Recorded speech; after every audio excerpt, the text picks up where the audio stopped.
So I just got, halfway done recording this and realized my mic was on the floor. So that isn't going to work. So here I am going to try this again. So, testing. 1, 2, 3. We're on.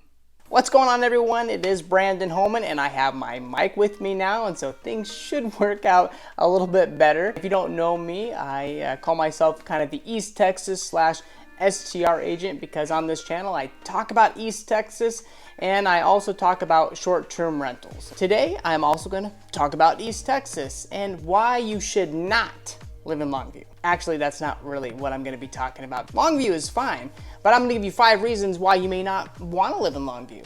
And it's really 5 areas around Longview, because Longview is great, but some people may not like the big part of Longview, it being 80,000 people and everything. They may like to go to Longview, but maybe they'd rather live in a smaller town. I'm going to show you best 5 towns around this area. Maybe they're not the best, but they're the 5 that I like. I wonder how many times I can say like 5 best 5, the towns that are 5 and that they're the best. Well, you know what?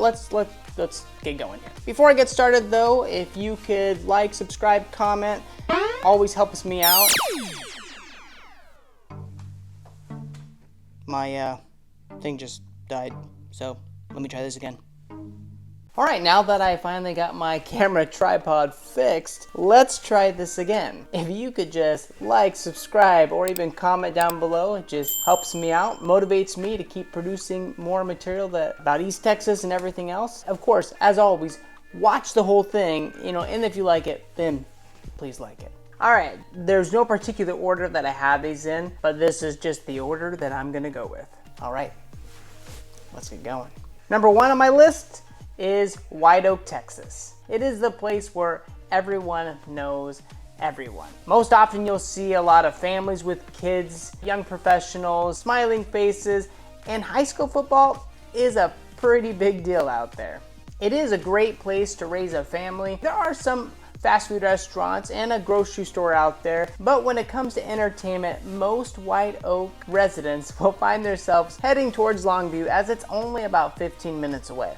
Other things to note about White Oak, Texas: there's about 6,000 people out there, so it is a pretty small population. The high school is highly rated, and median home values out there about $176,000, $177,000. Most people do own their homes out there, so people do like to stick around, about 70%. And the median household income is around $81,000. So a lot of professionals usually live out there, or they work in Longview, but they live in White Oak. Number 2 on my list is Liberty City. Liberty City offers its residents a suburban rural mix kind of feel. Liberty City is kind of neat because its location puts it about 15 minutes from Longview, but only about 30 minutes from Tyler as well. And it's really close to I-20, so you can just get an I-20 and get really to a lot of good places, including just heading straight to Dallas. It's a great spot for someone who doesn't mind living in a small town but maybe likes the big city life. Maybe you want to go hang out in Longview, or you want to go hang out in Tyler, but you kind of like living in a suburban type area with a smaller population. Liberty City just might be for you.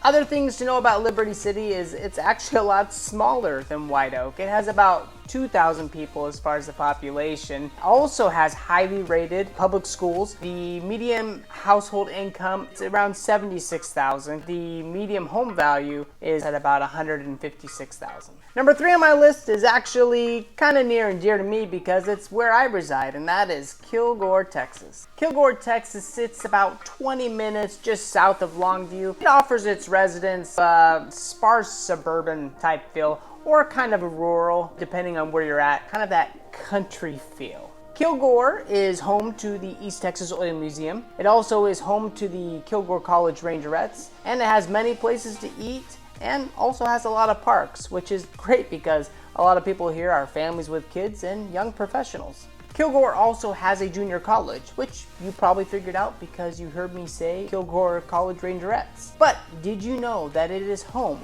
to the richest acre in the world? It's true. Look it up.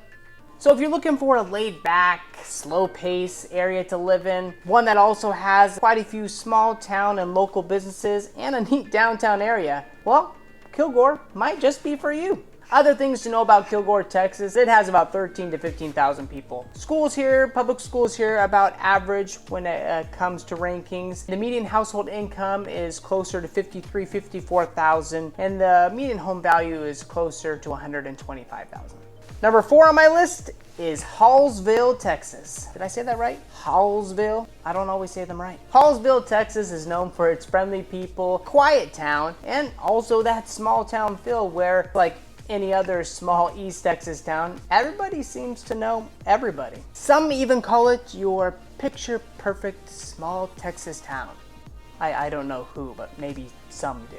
It does have a suburban, rural, mixed type feel, and you will find that Hallsville has a pretty neat downtown area. You'll probably see a lot of young families and a lot of young professionals that live in Hallsville. Other things that you need to know about Hallsville, Texas is it's only about 15 minutes just east of Longview, Texas. It has a smaller population similar to White Oak and Liberty City, actually right in between there, population of 4,300. The schools are above average. In fact, I've heard a lot of people talk about the school system out there, that it's pretty great. The median household income is right around 74,000, and the median home value is right around 174,000. And last but not least, number 5 on my list is East Mountain, Texas. Located in Upshur County, East Mountain is northwest of Longview, and although it offers kind of that rural feel, it's still nice and close to Longview, so you still kind of get that city living.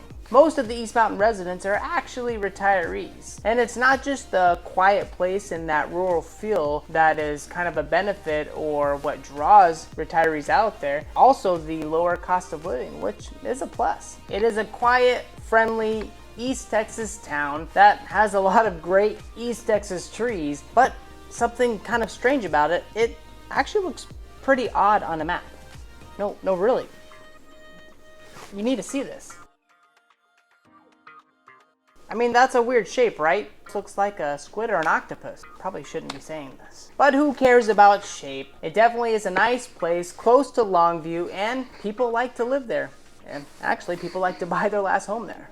Other things to note about East Mountain besides its odd shape on a map, the population's pretty small, about 1,000 people. Has above average public schools in the surrounding areas. It is only about 20-ish minutes to Longview. The median household income is around 74,000, and the median home value is around 157,000. And that's it. Those are the 5 little towns that I had for you that are around Longview, that if you don't like living in Longview, then these small-ish little towns are some great places to live. Now, just a side note, I have been saying the median home value were actually pretty low. In fact, I think even Kilgore, I said the median home value was around 125,000. Now, that is the home value. Based on taxes, you know, the value of the home or the property is a lot lower, of course, than what homes are selling for. Home prices are still right around the $200,000 to $250,000 range in pretty much all those small towns. Thanks for watching. I always really appreciate it. If you like this video, if you could just